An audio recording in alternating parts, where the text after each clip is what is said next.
Alors bonjour à toutes et à tous. Merci à Idamrout d'organiser cette journée extraordinaire. Je vais essayer d'être à la hauteur, grâce à la chaise. Alors, donc bien sûr que ça va être difficile de parler Tranouka vu qu'on est à l'approche de Pourim, même si vous êtes toutes des allumées, mais cette notion-là que les bénis Israël ont été mis à l'épreuve par Amalek, d'accord, juste dans une situation très très précise de la Torah. Mais pour comprendre d'abord, il faut essayer de voir un peu le contexte. Vous savez que la Torah est divine, vous savez, non? Oui, non? Oui? Bon. Alors une preuve encore de plus que la Torah est divine, c'est que quand on regarde l'histoire, comment Hachem a mis les choses en place, on ne peut pas imaginer que ça aurait pu être fait par un homme. Alors je traduis. Si un homme avait écrit la Torah, il aurait marqué qu'il y avait une tribu de malades mentaux, des fous, des psychopathes, des sociopathes. Et dans cette tribu, il y avait une famille de cinglés. Et ces cinglés, ils ont eu un enfant qui s'appelle Esav. Et il y aurait une autre tribu, des tzadikim, des lumières, de pureté, qui ont, avec un couple extraordinaire de Yitzhak et Rivka, et qui ont eu un enfant, Baruch Hashem, un tzadik, Yaakov. Non, la Torah a dit non. Qu'est-ce qu'il a fait Hachem? Il a fait les deux, cette famille, il n'y a pas de deux tribus, il n'y a pas de deux familles, il y a une seule famille, il y a un seul couple. Et les deux enfants, Esav et Yaakov, ils naissent de la même famille. Maintenant, encore une fois, on aurait pu dire, bon, bah c'est pas grave, il y en a un qui va naître au début du mariage, comme ça le couple n'est pas préparé, ils ne sont pas vraiment sérieux, ils ne se connaissent pas vraiment, ils ont encore la haine, l'égoïsme, la lourdeur, on va toutes les choses qu'on trouve après 30 ans de mariage, au début du mariage.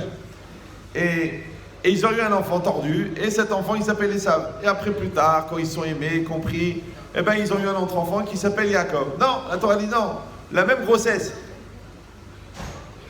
Ça va? Il y en a qui disent même que c'est des vrais jumeaux. Il y en a qui disent des faux jumeaux, il y en a qui disent des vrais jumeaux. Ça veut dire quoi? C'est que deux enfants qui sont à l'extrême de l'autre. Parce que vous avez bien compris que de un, il va sortir Rabbi Yaakov Abersera et Moshe Rabbeinu, et de l'autre, il va sortir Hitler. C'est deux extrêmes. Alors comment un arbre, merci beaucoup, comment un arbre il peut donner des tellement beaux fruits, et à part ça, il peut donner des fruits tellement abîmés, tellement nuls, tellement amers? Comment c'est possible? Les deux. Donc de là, on est obligé d'apprendre une chose très très importante. Je ne sais pas si parmi vous, il n'y en a pas qui vont mal le prendre. C'est qu'en fin de compte, un tzaddik et un rachat, c'est la même chose. Je sais que ça va faire sauter des perruques, mais pourquoi? Parce que dans l'absolu, Yaakov aurait pu être Esav, et Esav aurait pu être Yaakov. Donc c'est quoi un tzaddik en fait? Un tzaddik, c'est un rachat qui s'est maîtrisé. Parce qu'il a les pulsions du rachat, mais il s'est maîtrisé, il est devenu tzaddik. Et un rachat, c'est quoi? En fin de compte. Donc ce que j'ai dit là, c'est un tzaddik. Ouais. Un rachat, c'est un tzaddik qui a mal tourné. C'est pour ça que souvent les Réchaïm ont un bon fond, mais tout au fond. C'est-à-dire il faut un scaphandre pour les côtoyer, ouais. Mais au fond, c'est des gens bien. Moi, j'en côtoie pas mal. D'ailleurs, je travaille beaucoup avec des gens comme ça. Et quand on remue la poussière ou qu'on réveille la neshama qui est à l'intérieur, on voit des gens extraordinaires qui sortent. Ça veut dire qu'au fond, des fois, il faut aller fouiller dans la poubelle pour trouver des diamants. Maintenant, la société, elle fabrique la poubelle. Elle fait ça. Ouais. Et nous, on doit avoir la émouna de dire j'aime la personne et je vais l'aider et tu vas voir qu'est-ce qui va sortir. Et ben, au Hachem, il sort des diamants incroyables. Donc, mais c'est quoi l'idée? Ça veut dire que tu vois que Esav et Yaakov, les deux, ils viennent d'une même racine. Maintenant, vous avez compris qu'à partir de Yaakov, il va venir tout dans Am Israël, le Matan Torah et le Mashiach. Et de l'autre côté, il va y avoir le contraire. Maintenant, le Ramchal, il explique qu'au départ, Adam Arishon a fauté. Quand Adam Arishon a fauté, Chava, elle a fauté d'abord. Maintenant, quand elle a fauté, vous savez que quand elle a fauté, elle a vraiment fauté, vous êtes au courant. Il y en a qui disent qu'elle a eu des relations avec le serpent. Il y en a qui disent que de là, il est né Caïn. Ça s'appelle c'est Ruvia. Ça veut dire qu'il y a eu un mélange, que la Touma, l'impureté, elle est rentrée à l'intérieur. Avant, pour Adam et Chava, le Yetzirah, il était à l'extérieur. C'était facile. Ouais, comme si moi, vous êtes une femme sadéquette et vous passez devant une vitrine pas jolie. Eh bien, vous ne regardez pas, c'est à l'extérieur. Mais depuis la faute, le Yetzer Hara, il est rentré à l'intérieur. Donc maintenant, il y a une impulsion intérieure qui te dit faute et une proposition extérieure qui te dit faute. Et la rencontre entre les deux, ça fait la Avera. Maintenant, étant donné qu'il y a eu la faute de Adam Arishon, alors il dit le Rav Chaim Luzzatto, il dit qu'Hachem, il a fallu les générations pour enlever l'impureté qui était rentrée à cause du serpent. C'est pour ça, il dit que c'est pour ça qu'Abraham, il a eu Ishmaël. C'est que la partie de la faute du Nachash qui était dans Sarah et dans Abraham, elle est partie dans Ishmaël. Et la partie de la faute qui était dans Yitzhak et Rivka, elle est partie dans Esav. Et Yaakov, Mitato Shlema. Tous ses enfants sont des tzadikim, et lui-même, c'est la référence de l'être humain. C'est pour ça qu'il dit le Zohar que son visage est gravé sur le trône céleste. Maintenant, si vous comprenez que pour que Yaakov il soit entièrement pur, il fallait que Esav il soit entièrement tamé. Ça s'appelle le Tzirouf. Quand c'est marqué Lonitna Torah ou Mitzvot, et là, Lonitu Torah ou Mitzvot, et là, les Tzaref et Tameriot. La Torah et les Mitzvot ont été donnés pour les Tzaref. C'est quoi les Tzaref? Vous savez, quand vous allez chez un orfèvre, il va faire fondre du métal. Il a de l'or, mais c'est du minerai. Dans le minerai, il y a des déchets. Quand vous faites fondre le métal, les déchets, ils sont séparés du métal, et vous pouvez enlever la saleté et garder le bon. Ben exactement, le déchet en vérité, c'était toute la partie négative. Cette partie négative, il fallait l'éliminer. Au fur et à mesure des générations, on l'a éliminé jusqu'à ce qu'on arrive à Yaakov Avinu. C'est pour ça que la Gemara dit que Yaakov Shufra de Adam, il est le visage de Adam Arishon, ça veut dire il est la réincarnation de Adam Arishon. Donc toute l'histoire, elle peut redémarrer à partir de Yaakov. Mais vous avez compris que l'anti-Yaakov, c'est Esav. Alors là où ça devient problématique, c'est que l'ange, parce que il y a tout le monde entier, il existe avec une représentativité physique et une représentativité spirituelle. Par exemple, il y a Yerushalayim Shel Ma'ala, Yerushalayim Shel Mata. Le même Yerushalayim, il existe en haut. Tout le monde entier, il est en double. Maintenant, de la même manière, l'ange de Esav, c'est qui? C'est le Yetzer Hara. Donc ça veut dire que Esav, c'est le représentant physique du Yetzer Hara. C'est-à-dire que quand vous voulez savoir qu'est-ce qu'il ne faut pas faire, vous regardez Esav. Et Esav, il est exactement dans sa définition. C'est pour ça que le Yetzer Hara d'un juif, quand il n'est pas religieux, c'est d'être un bon goy. Il va être un bon goy, parce qu'il va être exactement comme son Yetzer Hara l'oblige à être. Maintenant, de l'intérieur, il lui dit, laisse tomber la Torah, à quoi ça sert tout ça? Va mentir, la femme du voisin elle est plus belle, l'argent volé il est plus facile à gagner, le mensonge, et tu seras plus cru que la vérité. Il a cette voix intérieure.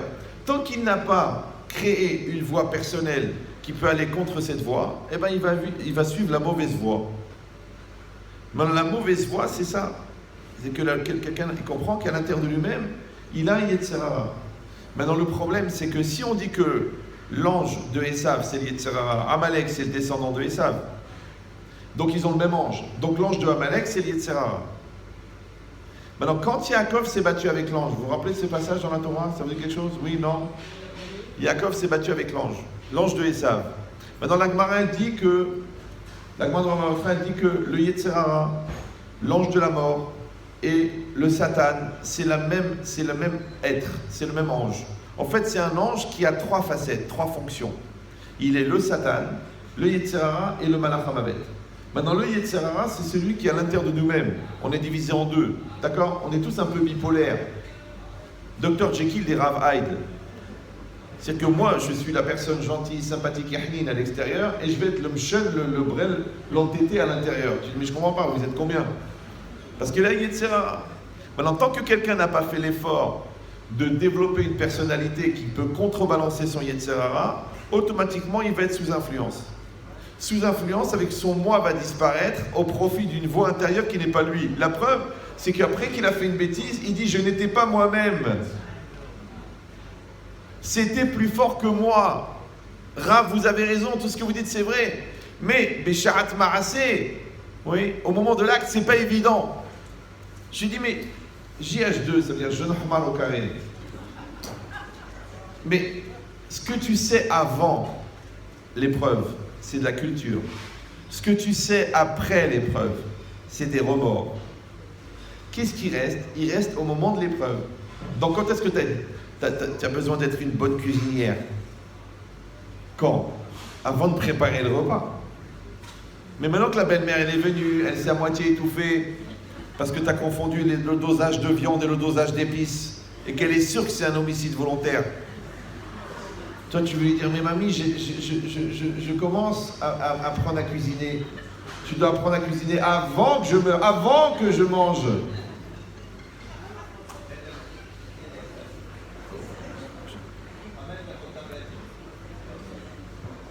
Il ne faut pas dire amen quand vous n'entendez pas la bracha. C'est une halakha. Peut-être que j'ai béni Jésus. Bon, alors, non, j'exagère, on a fait une croix dessus depuis longtemps. Alors, donc c'est quoi l'idée? Non, c'est la halakha. Quand vous entendez la bracha, vous dites amen. Quand vous ne l'entendez pas, vous ne pouvez pas dire amen. Maintenant, c'est quoi l'idée? C'est que le Yitzhara, il est à l'intérieur. Le Satan, c'est celui à l'extérieur qui va te proposer la vera et qui va aménager que tu puisses l'accomplir et qui va t'accuser devant Hachem. Et le troisième, c'est l'ange de la mort. Maintenant, si vous n'avez pas construit un jeu intérieur, d'accord, pour lutter contre le Yitzhara à l'intérieur, si vous n'avez pas, et vous n'êtes pas capable de voir le Satan dans la réalité devant vous, parce que vous dites Ras Shalom, le Halelu Simsilenu, ça n'arrive qu'aux autres. Donc vous n'êtes pas dans une logique de perception, d'anticipation du Satan, d'accord? Par exemple, vous êtes fatigué, donc il va y avoir un Satan de vous prendre la tête avec votre mari. Et lui, il va avoir un Yitzhara de vous taquiner puisque vous êtes fatigué. C'est normal. Si vous ne parlez pas clairement, après vous dites oui, mais on ne se comprend pas. Mais tu dis, mais même moi, je ne me comprends pas. Comment ça se fait qu'il ne me comprend pas? Donc vous anticipez le Yitzhara de la communication. Vous avez un enfant qui est très sensible, vous lui criez dessus comme le premier, mais le premier, il est dur. Celui-là, c'est une guimauve. Donc il y a une erreur au niveau de l'adaptation. Vous me suivez ou non? Maintenant, si vous n'êtes pas capable d'anticiper sur toutes les erreurs possibles, la vie, ça va être une série je casse et je répare, je casse et je répare, je casse et je répare, jusqu'à ce que j'en ai marre de réparer, ou alors que l'autre, il ne veut plus de mes réparations. Donc moi, je vous conseille, étant donné qu'il faut exactement la même intelligence pour réparer que pour éviter de casser, la preuve, c'est qu'après, vous avez cassé, vous savez très bien comment faire pour réparer. Donc vous avez qu'à utiliser cette intelligence pour éviter de casser. Mais pour ça, il faut de l'anticipation. C'est pour ça que je vous ai dit 1 million de fois, c'est pour ça que le Satan s'appelle Satan. Parce que le Satan est celui auquel tout le monde s'attend. Maintenant, celui qui s'attend au Satan n'a pas de problème avec le Satan. Vous me suivez ou non? Voilà, c'est bon. Donc c'est pas la peine de louer une maison devant la plage et après de dire aux enfants tournez la tête. T'avais qu'à louer une maison avec piscine. C'est pas la peine de te promener dans toute la maison à moitié nue et dire à ta fille arrange ta jupe, on voit le haut de tes genoux. Ça marche pas non plus. Ça s'appelle la cohérence en français. Et bien cette logique-là, c'est que tu dois connaître le Yitzhara qui est en toi, tu dois connaître le Satan qui est devant toi, et tu dois te préparer à rencontrer le samouraï, ouais, l'ange de la mort, à la fin, à 120 ans. Maintenant, si on dit que le Yitzhara, il joue ces trois rôles-là, et que le Yitzhara, c'est l'ange de Esav, donc quand Yaakov s'est battu avec l'ange de Esav, il s'est battu avec qui? Il s'est battu avec lui-même. Puisque l'ange de Esav, c'est le Yitzhara. Et chacun d'entre nous, il a le Yitzhara en lui. Donc Yaakov s'est battu avec le Yitzhara qui était en lui. Ça va pour vous? Trop compliqué? Ça veut dire qu'avant de gagner le combat physique, il faut gagner le combat psychologique. Avant de gagner le combat réel, il faut gagner le combat spirituel. Parce que si tu n'as pas compris que le bourreau ne peut te martyriser que si toi-même tu as accepté qu'il te martyrise. Donc avant d'être victime du bourreau qui est devant toi, tu es déjà victime du bourreau qui est en toi, qui relaie les agressions du bourreau qui est en dehors de toi. Ça va? On va faire doucement? C'est dommage. Moi, il m'a dit attention, vas-y fort, parce que c'est toutes des spécialistes. Et je vois que les grossesses ont quand même un effet à long terme. J'exagère, c'est beaucoup plus grave. Alors, non, les Suisses, ils appellent ça un fromage, parce que ça fait des trous dans le mental. Ça s'appelle les mentales. C'est connu.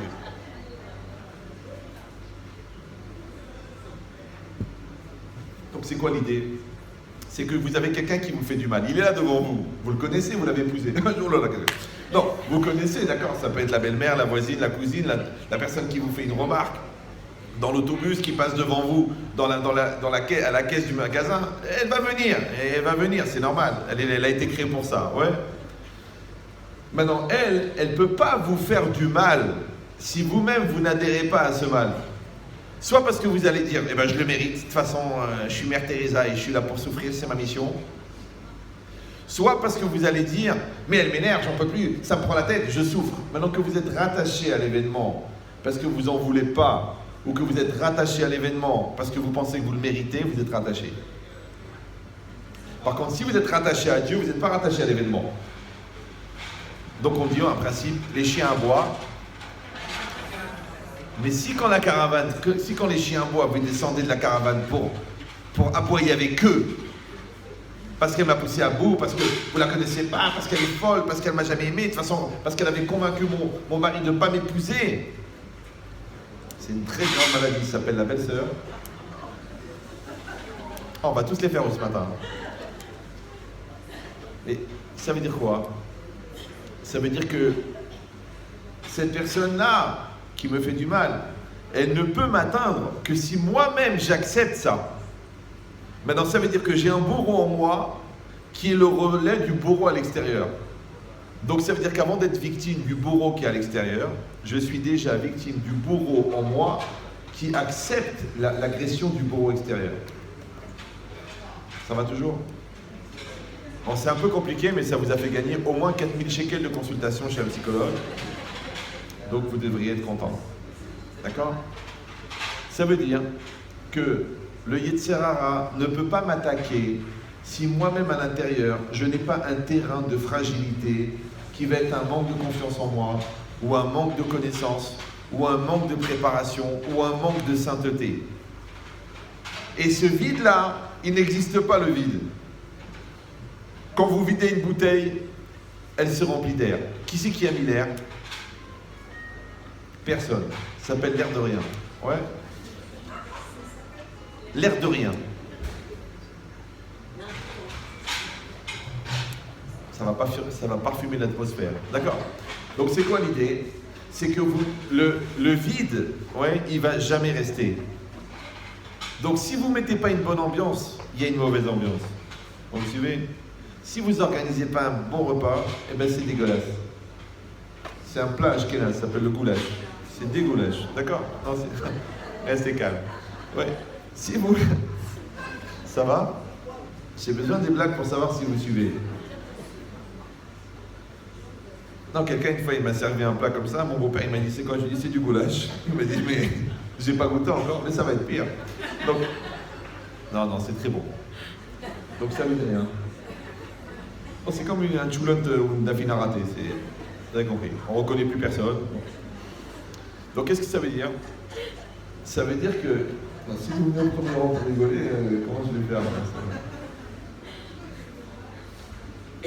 Ça veut dire que quand Yaakov s'est battu avec l'ange de Esav, vous avez compris qu'il s'est battu avec lui-même. C'est pour ça qu'on doit donner à nos enfants des forces pour qu'ils soient un bon Yaakov. Mais si on les casse, on renforce leur Yetzer Hara, après on dit comment ça se fait qu'ils ont craqué. Puisqu'on les a cassés eux, donc on leur a cassé le moyen de lutter contre leur Yetzer Hara. De la même manière nous-mêmes, ouais. Si nous sommes fragiles, si nous sommes faibles, si nous sommes ignorants, si nous ne sommes pas construits, c'est comme si on a dit au Satan, vas-y, tire la balle dans la tête. On l'a encouragé à finir le travail. Alors qu'est-ce qui est marqué là-bas dans la Torah à propos d'Amalek? C'est marqué Vayavo Amalek Vailachem im Israël Berefidim. Il est venu Amalek et il a attaqué les bénis Israël. Il a fait la guerre avec Israël à Refidim. Refidim, c'est un endroit qui s'appelait Refidim. D'accord? Mais la Gemara, elle dit un truc incroyable. Elle dit Amar Rabbi Yehoshua, Maï Refidim, Sherafu Yedehem Minatora. C'est quoi Refidim? C'est qu'ils ont affaibli leurs mains dans la Torah. Traduction, que les bénis Israël à ce moment-là, ils ont baissé leur engagement dans la Torah et dans les mitzvot. Or, on a dit que le vide n'existe pas. Donc, quand vous baissez la Torah, la Touma, elle rentre. C'est comme si avec votre mari, vous baissez le niveau de communication. Eh bien, il rentre les quiproquos, il rentre les malentendus. Parce que de toute façon, je ne sais pas ce que tu veux, je ne comprends pas ce que tu dis, je ne comprends pas pourquoi tu fais la tête. Mais si on avait une bonne communication, tu aurais su que j'ai pas dormi cette nuit. C'est pour ça que je suis fatigué le matin. Mais toi, tu crois que je fais la tête, mais je fais pas la tête. Donc qu'est-ce qu'il fait l'Yetzirah? Il fait que tu t'emballes la nuit, et le lendemain, il fait que ton mari l'interprète mal. Et après, vous êtes parti pour 2 semaines de Ramma. Après 2 semaines, il y en a un des deux qui va faire l'effort, parce qu'il fallait bien l'écrire, la chanson, la fameuse chanson, le premier pas. Combien de fois vous l'avez chanté celle-là? Ouais. Donc vous allez aller où lui il va venir, et vous allez parler, et vous allez vous expliquer, et vous allez remonter sur ce qui s'est passé il y a 2 semaines. Et après, il va vous dire, vous allez lui dire, j'étais très fatigué, et lui va vous dire, mais pourquoi tu ne me l'as pas dit? Alors il dit, mais j'ai pas eu le temps, tu m'as agressé. Mais s'il y avait eu de la communication, communiquer, commun, comme un. Diana. Mais s'il n'y a pas comme un, il y a comme 2, ou là comme 3, ou là comme 4. Parce qu'on n'a pas fait le travail pour être en communion. Maintenant, de la même manière qu'il y a la communion avec ton mari, il y a aussi la communion avec Hachem. Il y a aussi la communion avec toi-même. Donc si tu ne te connais pas, si tu ne te comprends pas, si tu ne t'aimes pas, ne t'étonne pas qu'il y ait de la place pour le Satan. Encore une fois, le vide n'existe pas. Donc le Yetzirah ne peut pas rentrer dans l'espace qu'on ne lui a pas donné. Donc en fait, la force de Amalek, c'est la faiblesse d'Israël. La force du Yetzirah, c'est ta faiblesse à toi. Parce qu'il n'y a pas de différence entre quelqu'un qui te manipule parce que c'est ton patron ou une cousine qui te fait du stress émotionnel en te disant si tu ne viens pas me voir tout de suite, je vais me suicider, du chantage émotionnel. C'est la même chose. Tout ça, ça ne peut être absorbé, ça ne peut influencer, ça ne peut manipuler qu'en fonction de l'espace que je lui ai créé. La preuve, c'est que pour le bonheur, c'est pareil. Le jour, je parlais avec une dame. Elle s'est mariée il y a 10 ans et elle a raté entièrement sa soirée de mariage parce qu'elle avait une contrariété, parce que c'est sa belle-mère qui avait choisi la robe. Donc toute la soirée, elle a fait la gueule. Elle n'a rien vu, elle était mal. Maintenant, ça fait 10 ans, elle en veut encore à la belle-mère. Maintenant, la belle-mère, c'est un phénomène mystique, ésotérique, irrationnel. On ne peut pas lutter. Maintenant, je lui dis, ok, ça s'est mal passé. Elle vous a obligé à la choisir la robe. Ok, vous étiez quoi? Mais déjà, vous vous êtes pourri le mariage. Maintenant, ça fait 10 ans. Ça fait encore 10 ans que vous pourrissez. Oui, mais ça me remonte et j'ai l'angoisse, et le stress et j'ai le nerf. Je dis, mais là. La double négation, là. Ouais. Je dis, maintenant, vous avez 4 enfants. Ça s'est passé il y a 10 ans. Vous avez d'autres chats à fouetter. Et Baruch Hashem, elle est morte. Donc, non, Non, c'est rien. J'ai confondu le souhait avec la réalité. D'accord, mais c'est rien, ça fait circuler le sang. Alors, je lui dis, alors jusqu'à quand vous allez vous rendre malade? Alors qu'est-ce qu'elle dit? Elle dit, oui, mais j'arrive pas à oublier, j'arrive pas à pardonner. Moi, je crois pas. Moi, je crois. Vous pouvez éteindre le téléphone, ça me dérange pas. Moi, je crois que vous avez tellement peur d'assumer le présent que vous êtes obligé de vous réfugier dans le passé. Est-ce que quelqu'un peut s'occuper du gars qui n'a pas compris qu'il y a le cours? Ouais. Vous avez compris l'idée ou non? Repeat again. Je dis, vous avez tellement peur d'assumer le présent, ouais, parce que 4 enfants, ça veut dire 4 galaxies, plus un mari, ça fait 5 problèmes, ouais. Donc vous êtes tellement dur que vous préférez vous réfugier dans la Roma d'une histoire qui a 10 ans, mais bon ça va, c'est un truc de gamine. Oui, mais on se marie qu'une fois. Mais t'as pas compris que ta douleur, quand tu l'entretiens, elle se termine jamais. Sache qu'une plaie que tu n'acceptes pas ne cicatrise pas. Oui. Et si tu t'angoisses, eh ben elle se putréfie. Donc tu fais le contraire. Tu dis, voilà, ça s'est passé. En mishpatim. On pense pas, oui, pourquoi, comment, où il était le bon Dieu, pourquoi mon mari n'est pas intervenu, pourquoi ma mère, pourquoi je suis tombé dans une famille comme ça. Ça sert à rien. La Gemara dit, maïde ava. Ce qui était. Ça y est. Détendez-vous. Donc ça veut dire quoi? Pourquoi? Parce que de toute façon, merci beaucoup. Une ancienne élève qui fait kavod au Rav. C'est beau, kol hakavod. Ça veut dire quoi? Ça veut dire que j'ai oublié le prospectus, si vous pouvez me le ramener. Il n'est pas là. Donc ça veut dire quoi? Ça veut dire que je ne sais plus de quoi je parlais. Ah oui, ça veut dire que la réalité d'une chose, elle ne peut rentrer en vous que dans l'espace que vous lui donnez. Donc Amalek ne peut pas attaquer les bénis Israël si les bénis Israël ne laissent pas un espace à Amalek. Maintenant, étant donné que Esav et Yaakov, vous avez compris maintenant, c'est les deux frères ennemis, et que chacun il a un rôle à jouer extrêmement important, parce qu'il faut que Yaakov soit Yaakov pour que Amalek soit Amalek. Maintenant, quand Yaakov il s'affaiblit, Amalek il se renforce. C'est clair? Ça veut dire que, là, par exemple, la culture de Amalek, la culture goy, ne peut rentrer que dans la tête de quelqu'un qui n'a pas de culture juive. L'influence de Amalek ne peut rentrer que chez quelqu'un qui n'a pas fait des choix très clairs dans sa vie. Maintenant, les goïms, ils disent, choisir, c'est savoir renoncer. Quand vous allez à la montagne, vous renoncez à la mer. C'est très très rare d'avoir la plage juste en bas des pistes. C'est rare. Ouais. Sinon, il faut revérifier les médicaments que vous prenez. Pourquoi? Parce que quand tu vas à la mer, tu renonces à la montagne. Quand tu épouses ce monsieur, tu renonces à tous les autres. Et tu dis, pourtant, j'en ai raté des bons. Ouais. C'est comme ça la vie. Quand tu donnes l'argent, tu prends la voiture. Tu dis, non, je veux garder l'argent et avoir la voiture. C'est pas possible. Il faut renoncer. Maintenant, qu'est-ce qui est plus dur? De choisir ou de renoncer? Choisir. Les gens y croient ça. En vérité, c'est plus dur, c'est de renoncer. Pourquoi? Parce que quand tu as renoncé, tu n'as plus de doute. C'est quoi le doute? Le doute, c'est que tu peux dire comme ça ou comme ça. Tu peux faire comme ça ou comme ça.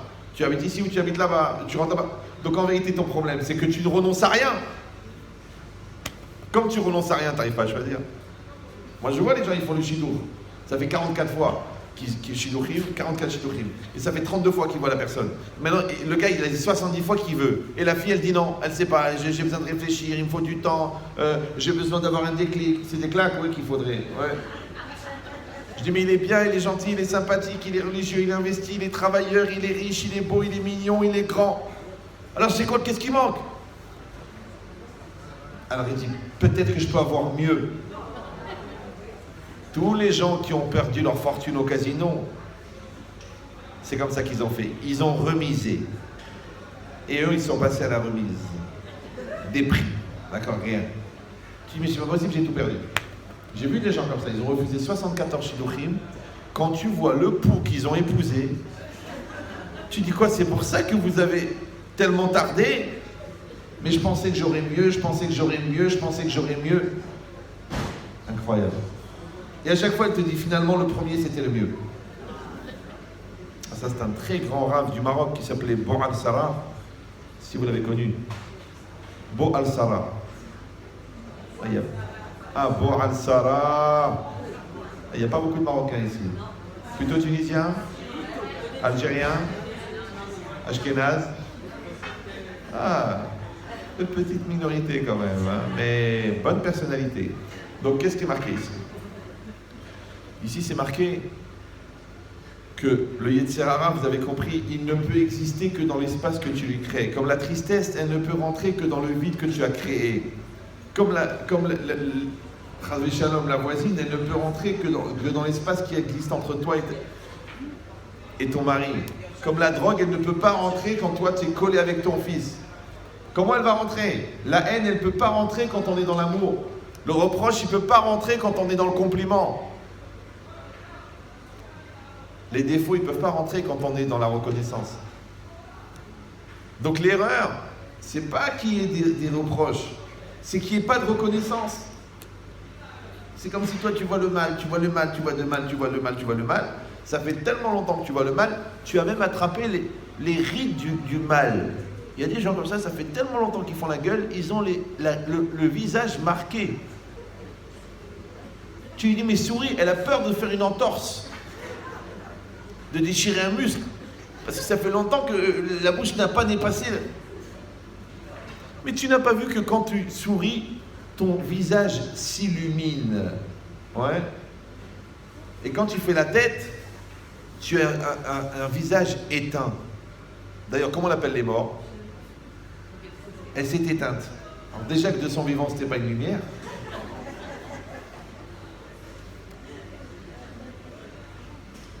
Non, ton visage, il illumine. Pourquoi? Parce que la joie, c'est que tu as enlevé toutes les parois et ta lumière intérieure, elle sort. Mais si toi, ta lumière ne vient pas de l'intérieur, elle vient de l'extérieur, ce qu'on appelle les projecteurs. Comme les stars, elles sont belles sous les projecteurs. Mais tu les rencontres dans la rue, elles n'ont rien de spécial. Mais comment la star, ouais, elle peut être le lendemain la star. Pourtant, c'est la même. Pour ça, toujours, je dis aux calottes, ne vous maquillez pas trop. Parce que le soir du mariage, elle te fait le truc, elle paye 1600 shekels, l'autre tu lui as fait la star. Mais le lendemain, quand elle sort de la salle de bain, le khatan, il voit arriver une femme, il ne comprend pas. Par où elle est rentrée, la femme de ménage? Il m'a dit, mais qui vous êtes, madame? Elle dit, mais enfin, mon amour, c'est moi. Il n'a pas reconnu. Tu ne peux pas être le soir Cléopâtre et le matin la momie.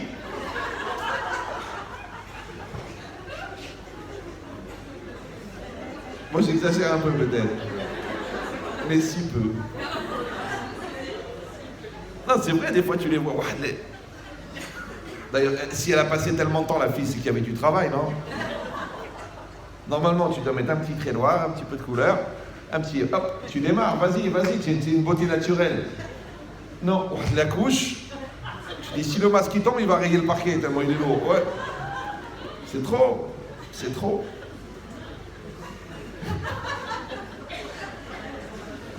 Non, l'irradiation, elle est trop proche. Là, elle est en pleine irradiation. Là. Attention, le plutonium metchétrite, il est très très dangereux.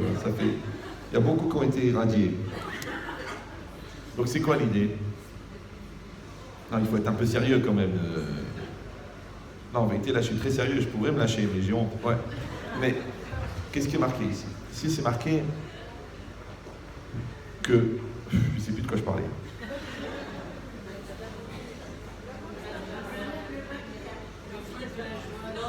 Ah oui. Voilà. Ça veut dire que si toi, tu n'existes que dans le regard de l'autre, donc tu as déjà montré ta faiblesse. Ouais. Il faut que tu sois toi-même. Il faut que tu sois clair dans ta tête. Il faut que ta joie, elle vienne de l'intérieur. Si ta joie, elle vient de l'extérieur, méfie-toi, parce que celui qui te procure la joie, il va rentrer avec toi dans un chantage de joie. Je te donne la joie si tu me donnes autre chose. Je te donne la joie si tu te laisses commander. Je te donne la joie si tu te laisses manipuler. Mais si ta joie, elle vient de l'intérieur, et que tu es autonome dans ta joie, tu es une voiture hybride, toi. Oui, tu roules, tu recharges toute seule la batterie. Donc tu n'es pas en train de mendier. Donner, donner, donner. Non, tu es bien. Alors si en plus l'autre, il te donne, merci, kolakavod. Mais je ne suis pas dépendant. Je ne suis pas dépendant. C'est très important. Ouais. Donc il faut aimer sans condition. Et il faut être aimé sans condition. Parce que dès qu'on rentre les conditions, ça commence l'édition. D'accord? Il faut au contraire que chaque personne ait cette relation avec l'autre de cette manière. Et ça, c'est le modèle de la relation que tu entretiens avec le divin. Maintenant, quand les bénis Israël ont été dans cette période-là incroyable, où ils ont posé la question la plus débile qui existe. Ils ont dit « Ayesh Hashem bekirbenu im aïn » Est-ce qu'Hachem est parmi nous ou non? Maintenant, on parle de la génération qui est sortie d'Égypte. Ils ont vu les miracles des plaies. Ils ont vu l'ouverture de la mer Rouge. Ils ont vu comment tous les Égyptiens ont été jetés par terre. Et ils posent la question, est-ce que Dieu est parmi nous? Mais Laura Volbeu, il dit, mais je ne comprends pas. On parle de la génération ça s'appelle le Dordéa. Dordéa, c'est la génération de la connaissance. C'est eux qui ont reçu la Torah, le Dordéa. Nous, on est dans le Dor debout, c'est normal. Mais eux, c'est le Dordéa, d'accord? Alors comment le Dordéa, ils peuvent poser une question pareille? Alors il répond une chose incroyable. Quand la phrase, si vous la prenez bien, le passouk qui dit Ayesh Hashem bekirbenu im aïn. Ayesh Hashem, ça veut dire est-ce qu'Hashem, il est pour nous le Yesh, ce qui est, EST, ou alors est-ce qu'il est le Aïn, ce qui n'est pas? Alors je vais essayer de vous traduire ça de manière claire. Il y a entre guillemets deux perceptions d'Hachem. Il y a une perception d'Hachem que tu vois. Ça s'appelle l'Ashgacha, ça s'appelle l'intervention divine. Tu vois la bracha, tu vois la punition, tu vois la récompense. Il y a une perception d'Hachem que tu ne vois pas. Maintenant, en général, les enfants, à l'âge de 8 ans, pour être capables de se concentrer pendant un trimestre, il faut que tu leur proposes une patinette ou un VTT pour qu'ils restent sérieux à l'école pendant 6 mois ou 1 an. Ouais. Donc l'enfant, il a besoin de voir le résultat. Mais l'adulte, lui, il a plus confiance, il a une recherche de valeurs qui sont beaucoup plus irrationnelles, donc il peut avoir confiance sur du long terme, même s'il ne voit pas le résultat. Vous me suivez toujours? Voilà. Alors c'est pareil, des fois je parle avec des enfants, des adolescents ou quoi, ils ont des conflits avec leurs parents. Ouais, mon père, il m'aime pas, de toute façon ma mère, elle s'en fiche, je sais pas, on sait comme quand l'île de Sahara, il peut attraper un brel, surtout s'il s'appelle Jacques, d'accord? Alors je lui ai dit, mais si ton père il t'aimait pas, mais il t'aurait pas conçu. Si ton père il t'aimait pas, il t'aurait pas nourri. Si ton père il t'aimait pas, il t'aurait pas supporté ton caractère pourri.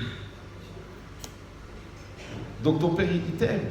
Mais toi qu'est-ce que tu vois? Tu vois le père qui te parle. Où tu étais? Qu'est-ce que tu fais? C'est quoi ce pantalon? Comment tu te tiens?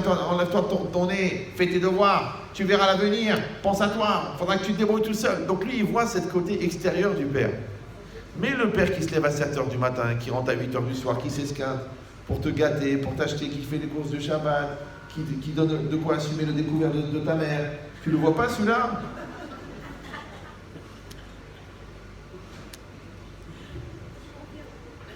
Vous vous dites depuis quand il vit avec nous? C'est pas possible. Il connaît mon mari, c'est pas vrai. D'accord. Mais c'est quoi l'idée?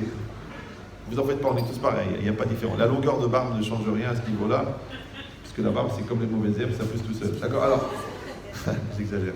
Mais ça veut dire quoi? Ça veut dire que cet enfant-là, tu lui donnes un message. Ouais. Ton mari, tu lui donnes un message. Ta femme, tu lui donnes un message. Ce message-là, il contient une énergie très très puissante. Cette énergie-là, elle va rentrer à l'intérieur, elle va donner des forces, elle va donner des outils, elle va donner des énergies avec lesquelles la personne, elle va traverser la réalité. Mais si tu lui donnes des mauvaises énergies, si tu lui donnes la remma, si tu lui donnes tes nerfs, si tu lui donnes ton incompétence, c'est avec ça qu'il va partir. Vous me suivez ou non? C'est comme si vous prenez le téléphone en vacances et vous oubliez le chargeur. Et vous allez en Patagonie. Ouais. Vous prenez la casserole mais vous ne prenez pas le manche. Vous prenez... À chaque fois il manque quelque chose. Ah ben il n'y a plus rien qui marche. Ne me dis pas que j'ai rien amené. Oui, t'as pas rien amené, mais t'as pas amené ce qu'il fallait. Et bien l'enfant il va partir avec un sac à dos. C'est tout ce qu'il a reçu quand il était petit. Mais vous c'est exactement pareil. Pourquoi? Parce que vous savez très bien que vous êtes l'enfant de l'adulte que vous serez plus tard. Donc une femme par exemple de 38 ans, ouais, c'est une enfant de 38 ans, puisque quand elle aura 39 ans, elle sera plus âgée qu'à 38. Alors nous, ce qu'on espère, c'est qu'en étant plus âgé, on est aussi plus mature. On espère. Mais dans la maturité, c'est pas comme la maturité des fruits, que ça mûrit parce que le temps passe. La personne, elle mûrit parce qu'elle travaille. Maintenant, le Yetzirara, lui, il empêche de travailler. Lui, il crée l'immobilisme, il crée la non-remise en cause, il crée la psychorigidité, il crée le bruit juste à côté qui dérange. Ouais. Donc ça veut dire quoi? Ça veut dire que la personne, elle ne fait pas son travail. Maintenant, pourquoi elle ne fait pas son travail? Parce qu'elle voit la face extérieure des choses, la face qui la dérange. Mais elle ne se dit pas, ok, mon père, il est dur avec moi, mais je sais que c'est par amour. Ok, ma mère, elle ne m'a pas préparé exactement le manger que je peux, mais d'un autre côté, ça fait 2 ans qu'elle est en dépression, je ne peux pas non plus la saouler. Ouais. Pourquoi il ne voit pas ça? Parce qu'il voit la face extérieure. La face extérieure s'appelle le yesh, ce qui est. La face intérieure s'appelle le en. Vous êtes tous mis d'accord pour me déranger? Donc ça veut dire quoi? Ça veut dire que moi, je dois être capable d'aller rechercher derrière. Vous me suivez ou non? Qu'est-ce qui se passe derrière? Sinon, ça va être difficile à vivre. Ben, de la même manière, Hachem, lui, je vois une vision. Quand je suis, par exemple, c'est comme quand les gens ils font tchouva, ils disent oui, mais Rav, au début, quand j'ai fait tchouva, c'était incroyable. D'abord, j'ai rencontré un Rav incroyable. Après, j'ai eu des voisins extraordinaires. Après, on m'a aidé pour la cache-route. Après, j'ai trouvé un travail tout de suite. Après, Hachem, il m'a envoyé un khatan. Ouais, mais après, c'était beaucoup plus dur. C'est pas plus simple. Et après, c'est dit.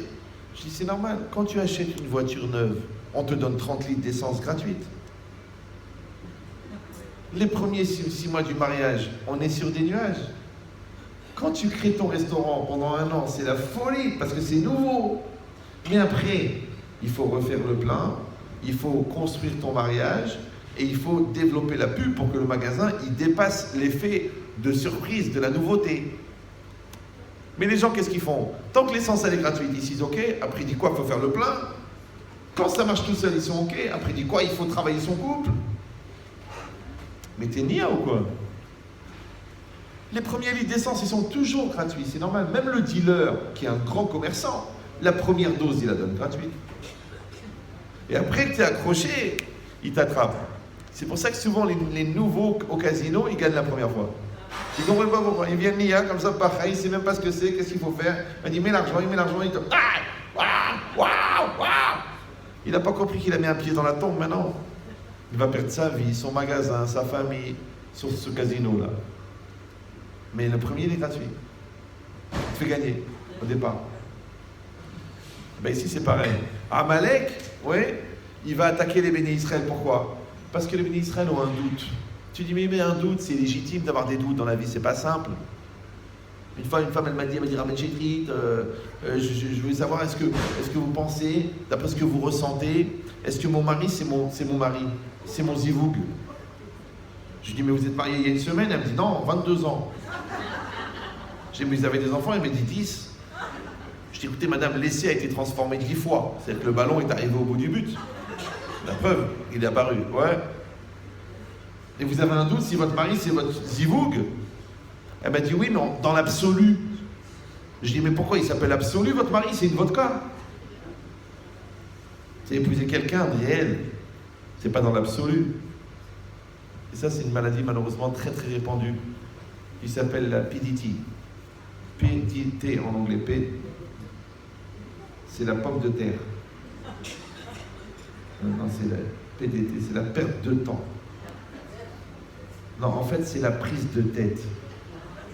C'est la prise de tête qui provoque la perte de temps, qui te rend la tête comme une patate. C'est pour ça que c'est la pomme de terre.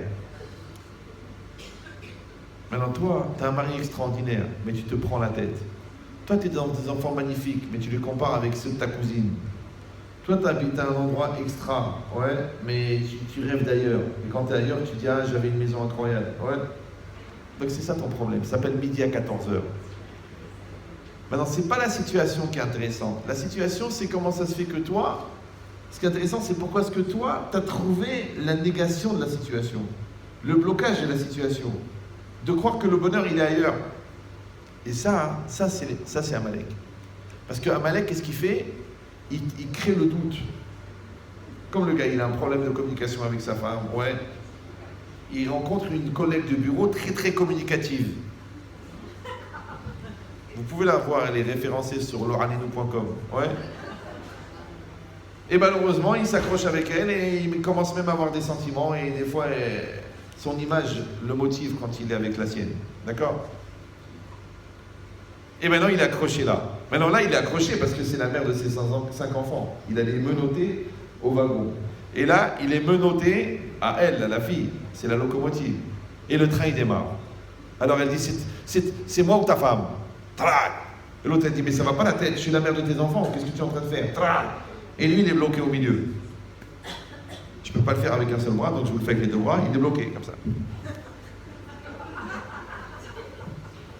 C'est un gars de chez nous qui a mal tourné, qui lui aussi était dans le doute. Est-ce que Dieu existe ou est-ce que je suis Dieu? C'est vrai, parce qu'il y avait son père, Joseph, et lui, et il se demandait, est-ce qu'il y a un des deux qui est Saint-Esprit? Ça fait le Père, le Fils et le Saint-Esprit, d'accord? Il dit non. Il dit, toi, le doute, c'est la force du Yetzirah, c'est le doute. C'est le Safek. Vous me suivez ou non? Ne dis pas, que tu penses que ton mari est nerveux, ok, mais ça ne doit pas remettre en cause ton couple. Vous me suivez ou non? Tu ne sais pas, si j'aime pas tellement la maison, mais ça ne doit pas remettre en cause que tu habites dans la maison. Parce que de toute façon, pour l'instant, tu habites dans la maison. Alors la maison, c'est un loyer que tu peux payer dans un endroit où tu peux habiter, alors vas-y, fais-en un paradis. Maintenant, peut-être tu vas gagner l'auto, tu vas acheter un 700 mètres carrés habitable à Herzliya, Ouais, et t'es loin de toutes tes copines, parce que tu crois pas que tes copines de Nathalie, elles vont venir ici pour te voir. Et t'es seul dans ta très très grande salle à manger, t'as personne pour frimer, et tu dis mince alors... En fin de compte, mon petit 3 pièces, hein, je descendais au Kika, je rencontrais des copines, maintenant t'es seul, propriété, 700 mètres carrés habitables, 4000 mètres carrés de terrain. Il y a la ville qui te l'a proposé de le racheter pour faire une gare. Et toi, t'es seul. Tu dis, j'ai la plus belle maison de Herzliya. Tiers, pétoire. Mais il manque le principal. Il n'y a pas de vie dedans. Comme une dame que je connaissais, elle se plaignait de son mari. Ah, j'en ai marre, il est jeune, il est lourd, il est bête, il est radin, il est dur, il est méchant. Et c'était un gars tellement gentil, il a dit, tiens, je vais lui faire une dernière bonté, il est mort. Il attrape un cancer fulgurant, en 1 mois et demi, il est mort.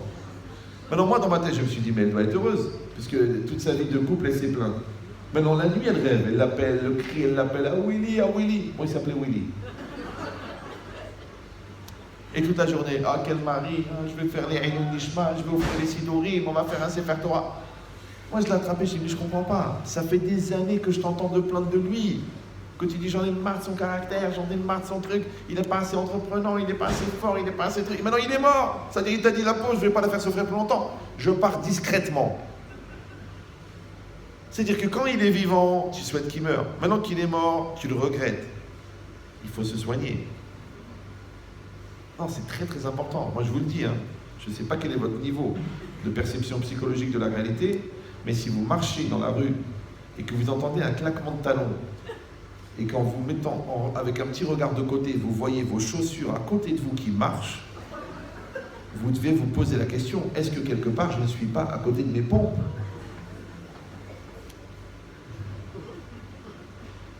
Il n'y a pas un deuxième dans comme ça, il y en avait quoi. Ils ont cassé le boule. Ouais. Vous avez compris l'idée ou non? Ça veut dire que toi, tu dois prendre le recul de te dire, mais pourquoi je me conduis comme ça? Pourquoi je réagis comme ça? Pourquoi je souffre? Pour rien. Pourquoi je me prends la tête sur des faux problèmes? Si tu ne le fais pas, eh ben tu gardes le problème et le faux problème. Et tu es dans le doute. Ouais. Tu gardes la réalité et l'idée que tu pourrais te faire que tu peux t'enfuir de la réalité. Si tu peux t'enfuir de la réalité, si tu peux trouver une solution, change. Non, tu dis non, de toute façon je suis condamné. Alors assume. Ah non, je ne peux pas assumer parce que j'arrive pas, c'est trop dur. Alors tu restes et tu restes pas. Vous me suivez ou non? Tu souffres et tu règles pas le problème. La maison n'est pas rangée. Eh ben range-la. Ah, c'est toujours moi qui range. Alors vis dans une maison pourrie. Alors toi, tu as besoin de voir une maison claire. Alors prends 10 minutes et range. Eh ben non, c'est pas moi de le faire. Alors reste une chaîne fois avec ta télécommande à t'enfuir dans la télé parce que tu ne veux pas assumer cette maison. Vous me suivez ou... Voilà. Tu as vu 4,44 médecins pour ton fils. On te dit, écoute, il y a celui-là, il est très bien. Tu dis non. Réfléchis, les 44, tu as été toute seule. Maintenant qu'il vient celui-là, tu dis non. Pourquoi? Yetzirara d'aller là où il ne faut pas, et Yetzirara de ne pas aller là où il faut. C'est comme les gens qui viennent dire, qu'est-ce que je dois faire, qu'est-ce que je dois faire, qu'est-ce que je dois faire. Et quand tu leur dis, tu dis non, ça je ne le ferai pas. Ça. Je dis, mais c'est pour ça qu'il faut le faire, parce que vous ne voulez pas le faire.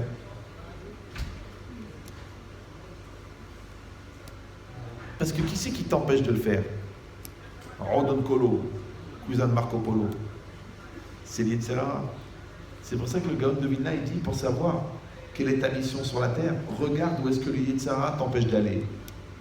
Maintenant, quand tu n'as même pas compris qu'il y a un Yetzirara, quand tu n'as même pas compris combien il prend de place dans ta vie, que c'est plus de 50%, parce que 50-50, c'est à la bat mitzvah. Mais plus tu avances dans la vie, plus tu vas augmenter le Yetziratov, ou tu vas augmenter le Yetzirara. Alors si tu arrives à 50 ans, avec 70% de Yetzirara et 30% de Yetziratov, qu'est-ce qui te reste comme libre arbitre? Mais si tu as 95% de Yetzirara, parce que tu es dans la souffrance, la haine, les nerfs, la peur, la pulsion, ouais, qu'est-ce qui te reste comme libre arbitre? Ça veut dire que tous les choix qu'on fait nous engagent. Donc quand tu ne fais pas tout pour être bien, tu risques d'être pas bien. Et si tu n'es pas bien, ne dis pas comment ça se fait que c'est dur d'être bien, puisque tu as tout fait pour être pas bien. Par contre, quand tu as tout fait pour être bien, quand il vient le pas bien, tu dis mais je peux pas, je vais bien. Je vous donne un système mnémotechnique, c'est comme les toilettes. Quand ils sont occupés, ils sont occupés. L'autre, elle veut rentrer, elle te dit, allez, laisse-moi la place, j'ai besoin, il faut tout de suite, je vais faire sur moi. C'est pas grave, on s'assoit toutes les deux. Tu dis, c'est occupé. Je te dis que c'est occupé. C'est fermé, non? T'as pas compris qu'il y a quelqu'un dedans? Allez, c'est pas grave, on se connaît depuis qu'on est jeune. Mais ça va pas la tête, je te dis que c'est fermé. Vous avez compris l'idée ou non? Ah, vous comprenez pas?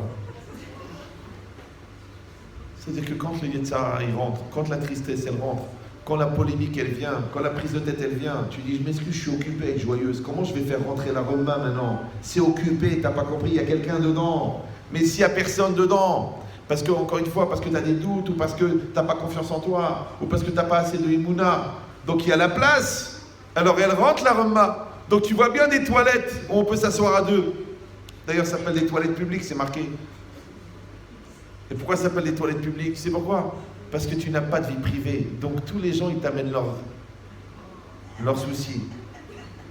Et toi, par hasard, tu es une éponge. Tu écoutes toutes les douleurs du monde. Tout le monde se confie à toi, tout le monde. Mais là, tu dois être une éponge sélective. Parce que quand tu as pris toutes les remmas du monde, après quand on te dit, moi, tu sais, il faudrait que tu t'occupes de la tienne, tu dis, j'ai plus de force. J'ai tout donné. Non. Même moi, que j'essaye d'aider pas mal de gens, je sais dire stop. Il y en a un autre jour, il s'est énervé au téléphone. Jeudi, il m'appelait, il m'a dit, j'en ai marre, je vais divorcer, c'est à cause de vous. J'écoute mon fils, je suis à la choupa de mon fils là. Si je sors de la choupa, je les laisse tous, je vais m'occuper de ton cas, qui est un cas double, puisque c'est un double cas. Ouais.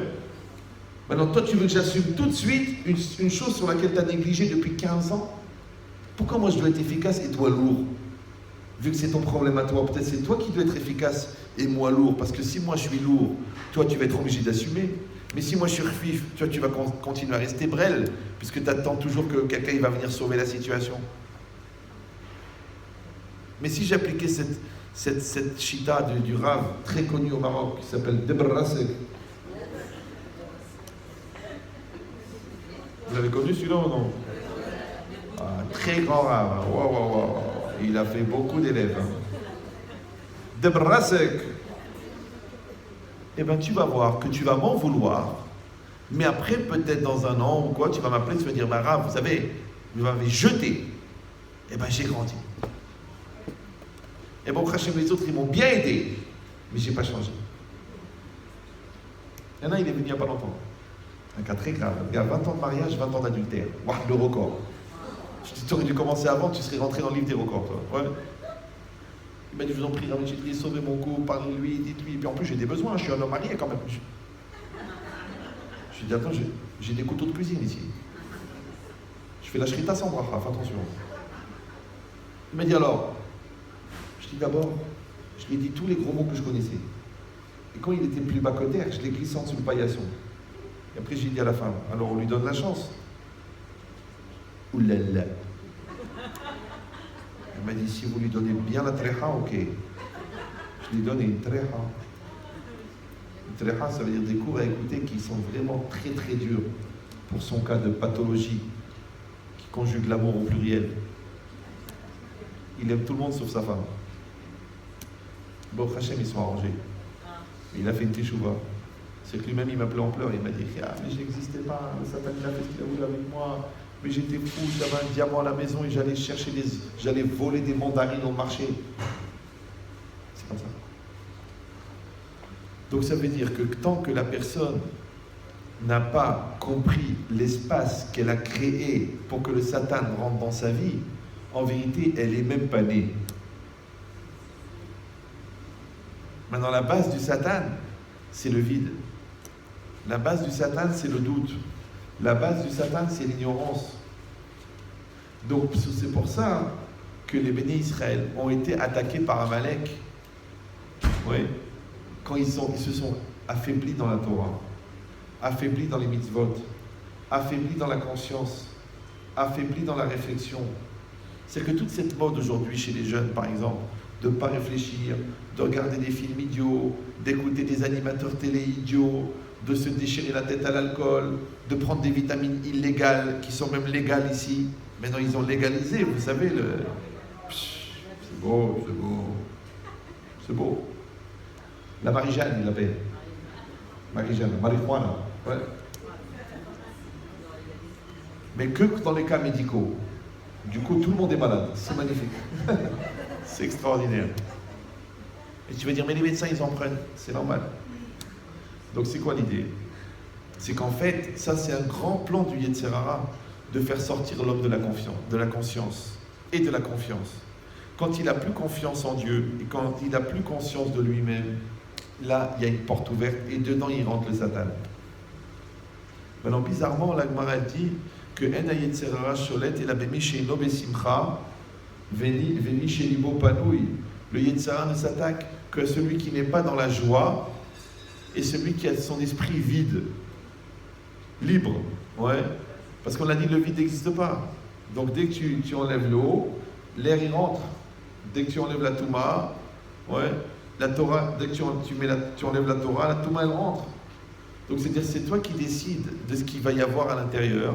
Parce que si tu ne décides pas, c'est lui qui va décider. Dans les bénis d'Israël, quand ils étaient avec Mordechai et Esther, et qu'il y a eu toute cette épreuve qu'on va lire à Purim, vous savez que toute l'histoire de Purim, en fait, elle a duré 9 ans. Vous êtes au courant? Nous, on l'a lu en 20 minutes. Mais en vérité, depuis le moment où il y a eu le festin et on a eu la mort de Vashti et tout ça, jusqu'à la mort d'Aman et l'intronisation de Mordechai, ça a pris 9 ans. Vous ne saviez pas? Et voilà, sortez un petit peu, sortez. Ouvrez les yeux. Ouais. Alors, maintenant, ce qui est extraordinaire, c'est que les bénis Israël étaient dans une angoisse incroyable, puisqu'ils pensaient, c'est que même ce que Hitler n'a pas réussi à faire, Haman réussit. Parce que Hitler, il a réussi à massacrer 6 millions de juifs, enfin plus avec les tués par balle, au moins 7 millions et demi, d'accord? Mais ce n'est pas tous les juifs du monde qui ont été menacés en un seul jour.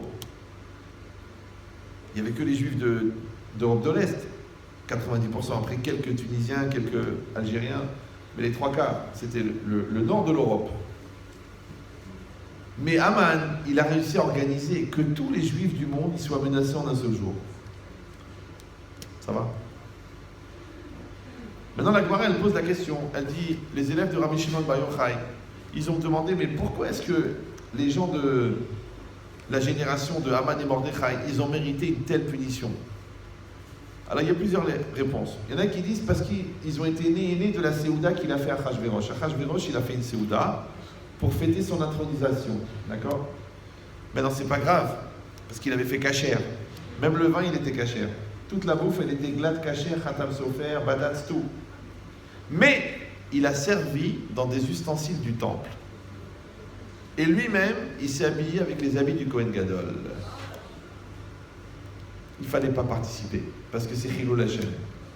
Mais ils ont dit, bon, c'est politiquement correct, c'est dangereux, si on se fait mal voir au niveau de la communauté, donc il vaut mieux qu'on soit assimilé que debout dehors. Deuxième réponse, la Gemara dit pourquoi? Parce que les bénis Israël se sont prosternés, ouais, à la statue qui représentait Achashverosh. Donc c'est considéré comme de l'idolâtrie, donc c'est pour ça qu'ils ont été punis.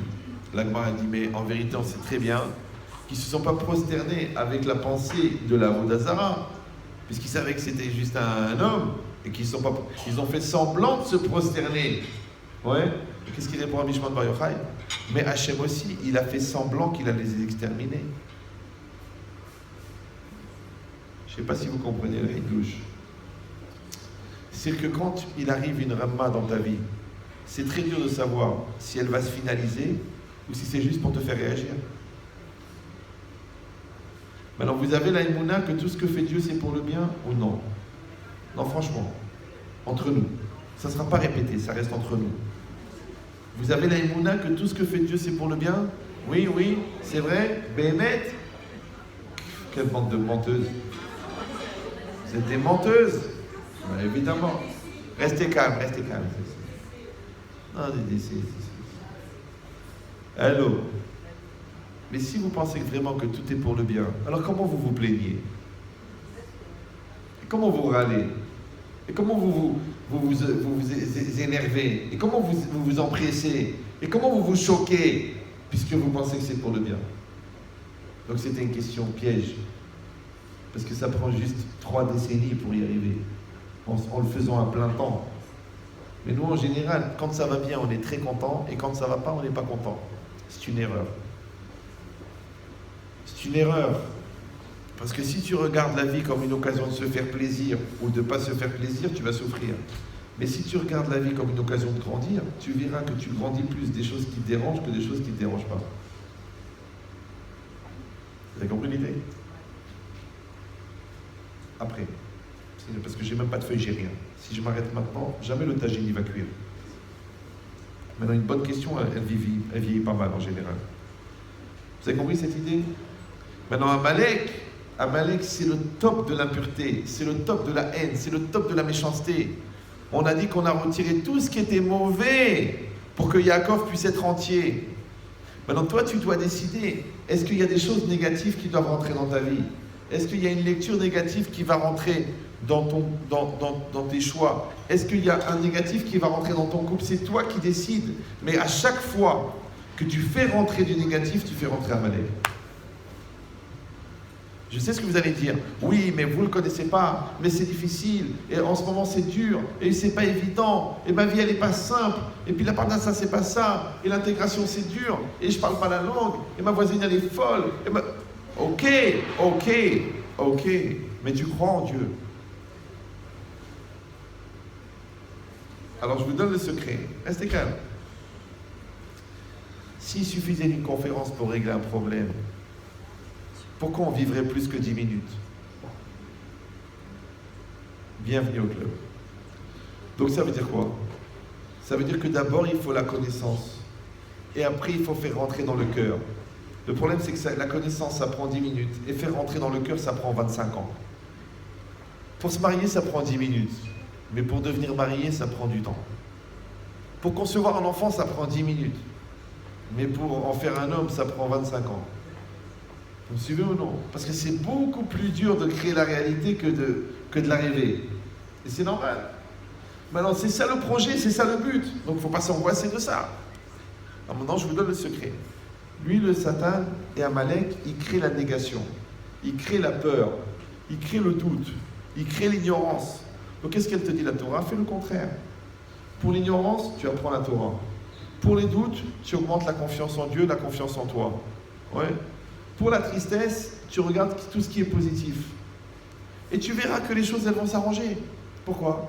Parce que c'est marqué sur Merav et Asetov. Écarte-toi du mal et fais le bien.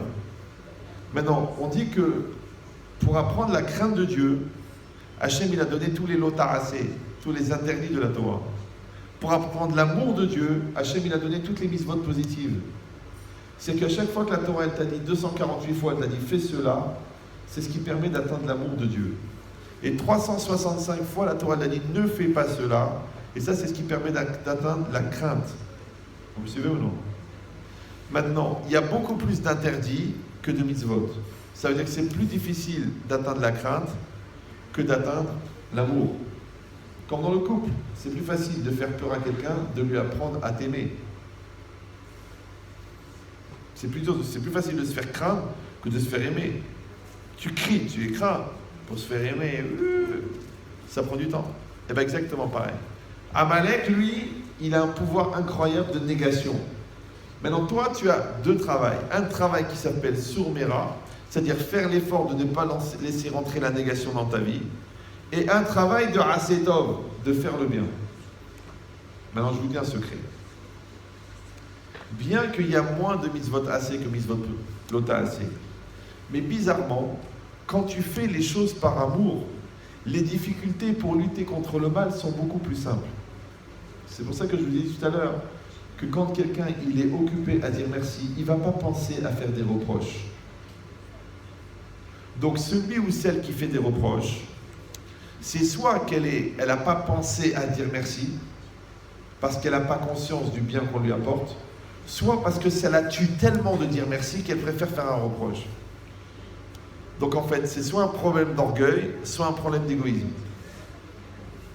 Maintenant, si toi tu arrives à sublimer, ouais, parce que les gens disent oui, mais Rami Chetrit, vous savez, on fait du chesed, et bien les gens ils disent pas merci.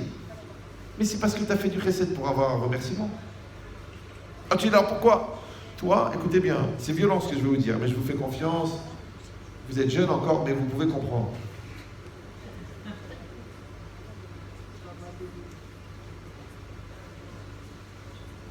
Quand l'autre, il t'a donné l'occasion de donner, il t'a déjà fait un chesed. Vous me suivez ou non? Parce que moi, je vais vous amener des gens qui vivent dans la vraie solitude et ils n'ont personne à qui donner et ils en crèvent d'avoir quelqu'un à qui donner. C'est pour ça qu'ils achètent un chat et un chien, pour essayer d'avoir quelqu'un à qui donner.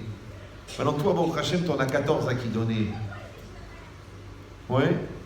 Donc déjà, l'autre, en te donnant l'occasion de donner, il t'a déjà donné. Si en plus de ça, il dit merci, c'est waouh, la folie. Si en plus de ça, il te rend, wow, c'est Olamaba. Réveillez-vous. Ouais? Vous avez compris l'idée ou non? Maintenant, comme toi, tu as démarré d'une base très très basse, tout ce que tu reçois en plus, ça fait du bien. C'est pareil. Quand tu te lèves le matin, tu dis, Baruch Hashem, je me suis réveillé ce matin, parce qu'il y en a qui ne se sont pas réveillés. Après, tu te mets debout, tu vois que tu marches sur tes deux jambes, alors qu'il y en a qui ont une hémiplégie des deux jambes. Après, tu vois que tu peux aller aux toilettes normalement, sans avoir besoin d'une poche. Après, tu vois que tu respires normalement, tu n'as pas un appareillage. Après, tu vois des deux yeux, tu n'as pas besoin d'une canne. Donc, tu n'es pas arrivé à la salle de bain, déjà tu peux faire 4 fois le halal avec bracha. Vous me suivez ou non? Après, tu rentres dans la chambre, tu vois tes enfants qui dorment en bonne santé, Baruch Hashem. Après, tu rentres, tu vois ton mari qui est seul dans le lit, c'est un miracle, ouais. Donc, mais il n'y a que du bonheur dans ce monde. Alors tu vas me dire, oui, mais le petit, il a des mauvaises notes, et mon mari, il a oublié de fêter notre anniversaire du premier bisou, parce que tu as à peu près 365 anniversaires par an. Donc il va devenir fou, il passe sa vie à faire des anniversaires. Ouais. Il attend d'ailleurs qu'elle tombe cette année, anniversaire. Donc cette logique-là, ça veut dire qu'il y a 2 manières de faire le ménage. Tu as une belle terrasse, grâce à Dieu Natania, 60 mètres carrés. Il y a des petites taches sur le carrelage. Et toi, tu es une maniaque, tu aimes soit nickel de chez propre. Mais il y a 2 solutions. Soit tu te mets avec ton jogging et ta jupe dessus, bien sûr, ouais. Et tu te mets tes tongs, et tu prends une grosse bouteille de diluant, le truc là qu'on prend pour les ongles, d'acétone, même si ça étonne certains, ouais. Et tu prends ta boîte de coton-tige et tu te mets à plat ventre et tâche par tâche, tu enlèves les tâches. Jusqu'à ce que toi-même tu deviennes une tâche. Ouais. Tellement la tâche est difficile. Soit tu prends le Karcher avec 400 litres d'eau et tu mets un déluge qui enlève toutes les crasses sans que tu puisses déterminer chaque détail de chaque crasse. Ben, c'est exactement pareil. Soit tu vas être une perfectionniste et tu vas dire détail par détail, tu vas dire assis-toi, il faut qu'on parle, pourquoi, comment, qu'est-ce qui s'est passé, ta mère, ta soeur, ta race, et l'autre il va sentir le coton-tige sur sa figure. Soit tu vas mettre un bain d'amour tellement fort qui va emporter toute la rama, toute la tristesse, tous les problèmes, parce que tout va se noyer dans un déluge de sourire et de bonté. Maintenant, ça c'est quoi? Ça c'est ça, Asetov. Maintenant, ton Asetov, il peut emmener. Maintenant, rappelez-vous que la Torah elle dit que Yom Kippourim, ouais, Yom Kippourim. Mais Yom Kippour, c'est un jour où on fait Teshuvah par la tristesse. Mais Purim, on fait Teshuvah par la joie. Et Kimou Mashekiblu, c'est que les Bnei Israël ont accompli à Purim ce qu'ils ont reçu au Matan Torah. Ça veut dire qu'à Yom Kippour, à Purim, il faut faire Teshuvah dans la joie. D'accord? Mais la joie, c'est quoi? C'est de sortir de ses doutes. Donc, la veille, on a lu la paracha de Zachor, parce que tu dois chercher un Malek. Après, tu cherches le Malek qui est en toi. On donne le Machatzit Shekel, et on rentre dans le Purim. Et on lit la Megillah, et on réfléchit à sa propre Megillah, à sa vie à soi, où on voit tous les miracles qu'Hachem il a fait pour nous amener là où on est. Et on fait Mishloach Manot, et on va donner à des gens qu'on n'a pas envie de donner. Sinon, tu donnes à qui a envie de donner, alors c'est pas des Matanot Levioni, c'est pas Mishloach Manot. Et après, tu fais Matanot Levioni, mais tu donnes, et encore pour te rapprocher de l'autre. Donc en fait, qu'est-ce que tu fais? Tu fais une force, tu donnes une puissance, tu donnes un déluge d'amour. Et ce déluge d'amour, c'est lui qui va enlever toute la négation. Par contre, si toi, pour éliminer la négation, tu te concentres sur la négation, ouais, ça c'est qui pour ça? Ça c'est les pleurs, et c'est l'angoisse, c'est l'arma, c'est un détergent que tu utilises pour enlever les taches de Averot. Mais c'est pas la avoda de Purim. La avoda de Purim, c'est une teshuva par simcha. Or, rappelez-vous que la teshuva par amour, elle vient de la reconnaissance.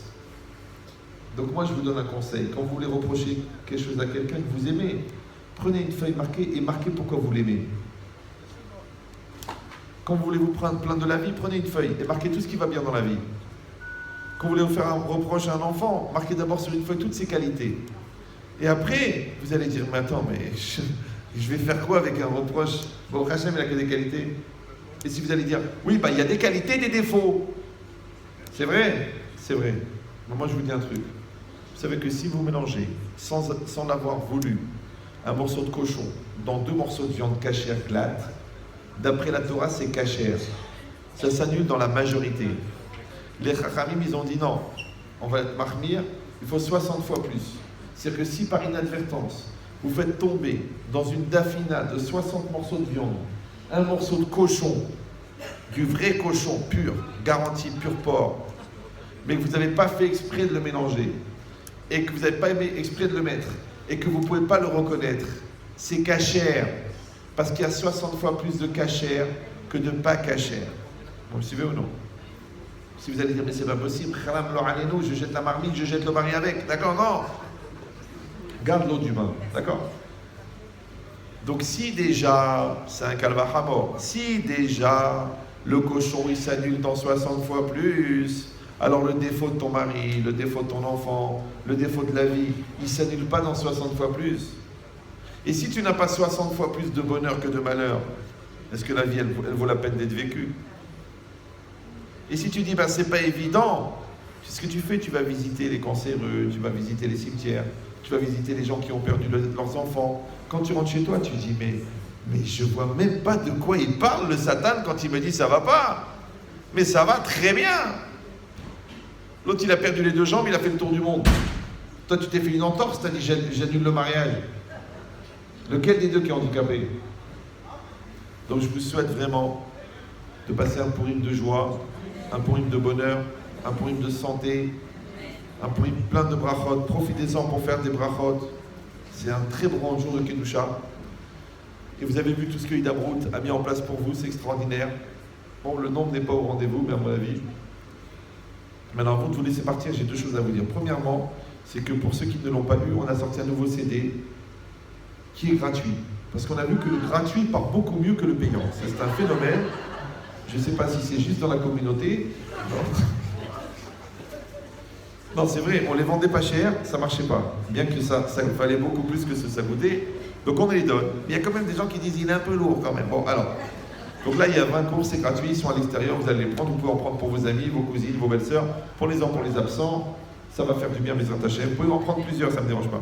Deuxièmement, une ancienne élève à moi, Baruch Hashem, elle participe maintenant à la création d'un séminaire qui ouvrira Bezrat Hashem en septembre. Je sais que vous n'êtes pas toutes concernées par ça, mais le bruit, il est important. Et c'est un projet très très important, où il va y avoir bien sûr du Kodesh, mais en plus, quelque chose de très spécial, c'est de préparer une formation pour les médecines alternatives. D'accord? Tout ce qui existe. Donc la personne, elle est là, elle est juste devant, d'ailleurs elle lève la main, vous la voyez. Bon, elle est là, Baruch Hashem. Je suis très fier d'elle, de toute la famille qu'elle a créée, de tout ce qu'elle a fait de sa vie. C'est une raison de plus pour moi de me lever le matin. Donc, qu'elle continue, qu'elle ait une grande réussite. Et encore une fois, si vous n'êtes pas directement concerné, vous en parlez à des amis, à des gens qui font l'Alia, des gens qui vont venir, des gens qui sont déjà là, des jeunes filles qui ont passé le bac et qui sont en situation de pouvoir rentrer dans un séminaire. Et croyez-moi que si vous prenez cette responsabilité, vous prenez ce mérite, ça veut dire que cette femme-là, dans son mariage, les enfants qu'elle aura, la Kdusha qu'elle rentrera à la maison, tout ça, vous allez toucher les royalties. Et c'est beaucoup plus efficace que les actions en bourse. Maintenant, je...